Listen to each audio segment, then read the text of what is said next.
Salut à tous, j'espère que vous allez bien, on se retrouve aujourd'hui pour une nouvelle vidéo. Dans cette vidéo, je vais revenir sur le retour du championnat espagnol et, comme d'habitude, des dernières rumeurs concernant les mercatos du FC Barcelone.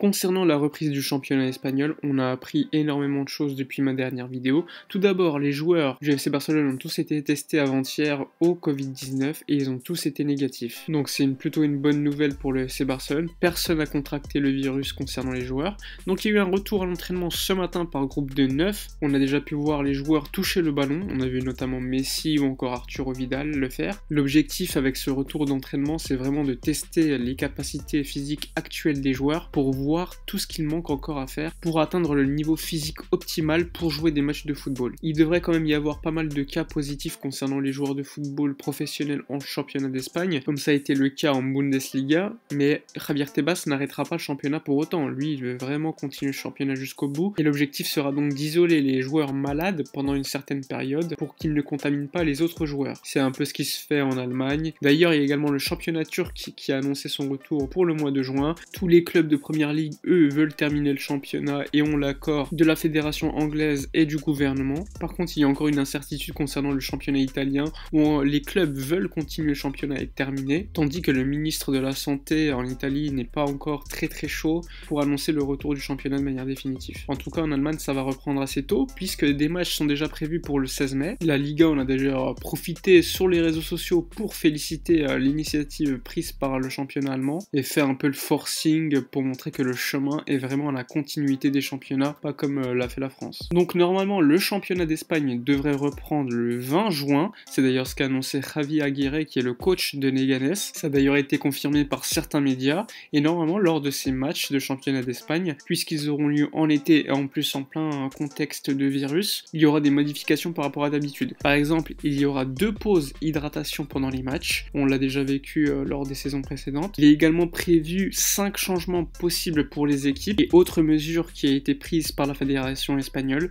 c'est le nombre de joueurs convoqués par match. Avant, il était aux alentours de 18, 19 parfois. Désormais, les clubs pourront convoquer jusqu'à 23 joueurs lors des matchs. Je ne sais pas si au niveau sanitaire c'est une bonne chose de reprendre le championnat, mais au niveau économique, ce qui est sûr, c'est que la reprise des championnats va limiter les pertes des clubs espagnols, qui sont déjà quand même assez énormes. C'est en ce sens que le Barça, par exemple, travaille sur le nouveau budget pour le prochain exercice, donc l'exercice 2020-2021, qui sera de 250 millions d'euros de moins que le budget de la saison en cours qui atteignait le milliard d'euros. Donc qui dit budget moindre que la saison actuelle, dit également dépenses moindres. Donc le Barça a prévu une baisse de 230 millions d'euros au niveau des salaires. Et pour atteindre cette baisse qui est quand même assez énorme, il faudra soit se mettre d'accord avec les joueurs de nouveau qui donc accepteraient une nouvelle baisse de leur salaire, une baisse plus importante que la baisse qui avait été effectuée il y a quelques semaines. Et l'autre technique que le Barça pense utiliser, c'est de se débarrasser des gros salaires et favoriser donc les petits salaires comme les joueurs de la Masia. C'est quand même assez dommage d'attendre une crise aussi importante pour que le Barça comprenne qu'il faut baisser les salaires et ne pas surpayer certains joueurs et donc favoriser les joueurs de la Masia. Après évidemment, cette baisse générale des salaires, à mon avis, elle sera très importante également pour les autres équipes qui vont devoir également s'adapter aux conséquences de la crise actuelle. Surtout les clubs français qui vont à mon avis souffrir encore plus que les autres puisque le championnat français ne reprendra pas. Et donc cette crise économique sans précédent pour les clubs européens va nécessairement nous amener vers un marché des transferts à base d'échanges de joueurs. En tout cas, côté Barça, il y aurait déjà 11 joueurs qui pourraient potentiellement entrer dans de tels deals. Actuellement, on parle énormément du cas Ivan Rakitic qui pourrait entrer dans un deal pour Pjanic côté Juventus, mais à mon avis, ça se fera pas puisque la Juventus veut vraiment Arthur Melo. Arthur Melo qui lui veut rester absolument à FC Barcelone. La Juventus n'est pas idiote. Ils savent que Pjanic vaut beaucoup plus d'argent qu'un joueur comme Ivan Rakitic qui l'année prochaine, enfin en 2021, sera libre de tout contrat. D'ailleurs, Ivan Rakitic est même prêt à aller jusqu'au bout de son contrat s'il n'y a pas d'offre intéressante pour lui. On le sait tous, la ville qu'il aime par-dessus tout, c'est Séville. C'est la ville où il a rencontré sa femme, où il a éduqué plus ou moins ses enfants, où il a gagné sa première Coupe d'Europe. Et en ce sens, Monchi, qui est le directeur sportif du FC Séville, a dit qu'avec Rakitic, il n'y avait pas eu d'autre contact que de savoir comment sa famille allait, que le FC Séville allait attendre si le championnat allait reprendre ou non, saison, qu'à partir de l'ouverture du mercato, le FC Séville analysera la situation. Donc rien de sûr pour Ivan Rakitic au FC Séville. En tout cas, ce qui est sûr, c'est que le Barça ne veut plus d'Ivan Rakitic, ils veulent absolument s'en débarrasser. Comme je vous l'avais dit lors d'une vidéo précédente, Ivan Rakitic c'est vraiment un candidat idéal pour la direction du Barça. Puisque si Ivan Rakitic quitte le Barça cet été, il rapportera de l'argent de manière sûre au FC Barcelone. Puisqu'il a déjà été amorti depuis quelques saisons déjà, Ivan Rakitic ne coûte plus d'argent à part son salaire. Il a un gros salaire, donc ça serait idéal de s'en débarrasser. Du coup, moi je ne crois pas à Ivan Rakitic à la Juventus de Turin, après on sait jamais. En tout cas, Pjanic, lui, a dit oui au Barça, donc selon la presse italienne et Marca. La Juventus veut Arthur, comme je vous l'ai dit, mais Arthur ne veut pas y aller. Du coup, le Barça propose Ivan Rakitic ou Arturo Vidal en échange, et à mon avis, ça ne va pas intéresser la Juventus de Turin. Faut pas oublier que la Juventus de Turin est plus ou moins dans la même situation que le Barça. C'est pour cela qu'ils vont également, eux aussi, favoriser les échanges. D'ailleurs, le Barça avait échangé Alejandro Marquez en janvier avec un autre joueur de la Juventus. Mais bon, ça c'était encore au niveau de l'équipe B. Là, c'est vraiment des opérations au niveau de l'équipe A.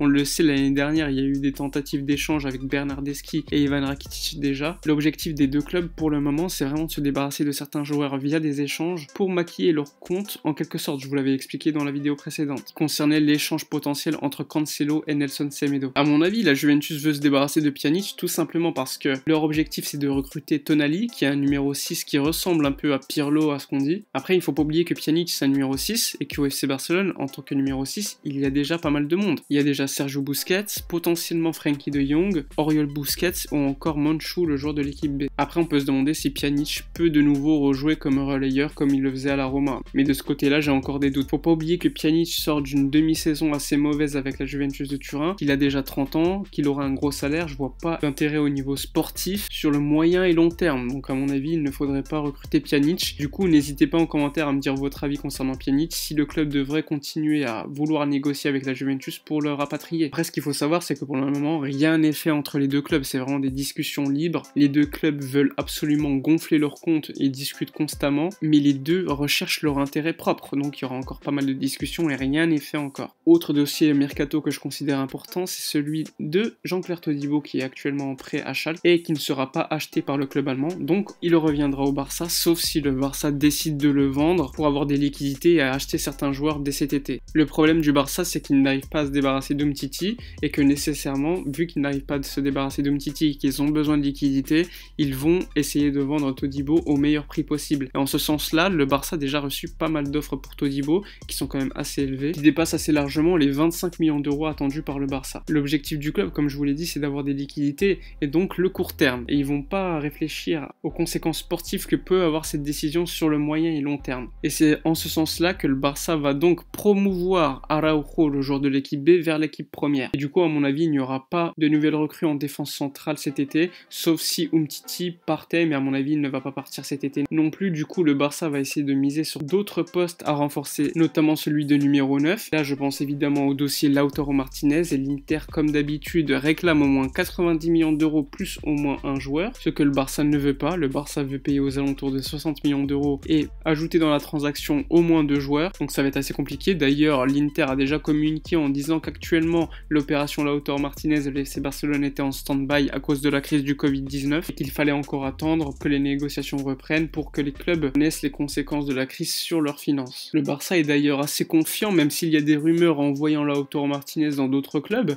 On sait, le Real Madrid, le PSG ou encore Manchester City s'intéressent à Lautaro Martinez, mais le Barça quand même reste assez optimiste puisqu'ils ont l'accord de Lautaro Martinez. Le plus difficile maintenant, ça va être de trouver l'accord avec l'Inter de Milan. Et s'il y a tant d'optimisme côté Barça quant à la parole de Lautaro Martinez, c'est parce que Lautaro Martinez a déjà parlé avec Messi et qu'en plus de cela, le Barça lui a promis un poste de titulaire. Et on sait qu'il y a Luis Suarez, Griezmann, Messi, Ousmane Dembélé, Ansu Fati. Il y a quand même pas mal d'attaquants dans cette équipe et il faudra donc faire attention de ne pas titulariser que des joueurs d'axe parce que nécessairement dans le football, on a besoin d'ailiers et de joueurs qui éliminent. Ce n'est pas forcément le cas de Lautaro Martinez ou encore de Luis Suarez, c'est pas des ailiers. Et Messi, même s'il est énorme, qu'il sait tout faire, c'est pas un joueur qui va prendre la profondeur, c'est un joueur qui va plutôt demander le ballon dans les pieds. Et c'est également le cas pour un joueur comme Antoine Griezmann. Donc il va falloir trouver cet équilibre qui permettra au Barça de pouvoir titulariser des ailiers et également un ou deux joueurs d'axe. Mais bon, moi ça me paraît quand même assez compliqué cette histoire. En tout cas, comme je vous l'ai dit tout à l'heure, le Barça a besoin de liquidité, c'est pour cela que Todibo était sur le marché.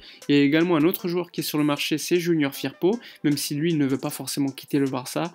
Le Barça pourrait s'en débarrasser si une offre aux alentours de 25 millions d'euros arrivait. Il y a des clubs en Italie qui sont quand même assez intéressés. C'est pareil pour Nelson Semedo qui intéresse énormément de clubs et qui pourrait donc partir, que ce soit le PSG, Manchester City, l'Inter de Milan ou encore la Juventus de Turin, ils sont tous intéressés par Nelson Semedo. Du coup, le Barça ces prochaines semaines va étudier son cas et voir dans quelle opération il pourrait rentrer. Moi je l'ai déjà dit, Nelson Semedo est excellent avec Quique Sétienne. Il ne faut pas pour autant oublier qu'il est au Barça depuis quasiment 3 ans et qu'il n'a pas montré énormément de choses. Après, c'est notre meilleur latéral droit. Donc si on s'en débarrasse, actuellement sur le marché, il n'y a pas d'autre latéral droit. C'est pour ça que l'opération avec Manchester City, au moins tu te retrouves avec un autre latéral droit qui a plus ou moins le même niveau, même s'il a des caractéristiques différentes, et tu ne seras donc pas obligé d'aller sur le marché qui est actuellement très difficile pour trouver un autre latéral. Enfin bref, toutes ces histoires vont être assez compliquées, on verra d'ici quelques semaines comment ça va se dérouler. C'est la fin de la vidéo, comme d'habitude n'oubliez pas de vous abonner à la chaîne, de liker la vidéo si c'est pas fait, et surtout de donner vos avis en commentaire. Je lis tous vos commentaires, c'est un plaisir de les lire, même si parfois on n'est pas d'accord, c'est toujours intéressant de voir vos avis. En tout cas, nous on se retrouve pour une prochaine vidéo qui aura lieu dans quelques jours, et d'ici là, comme d'habitude, portez-vous bien.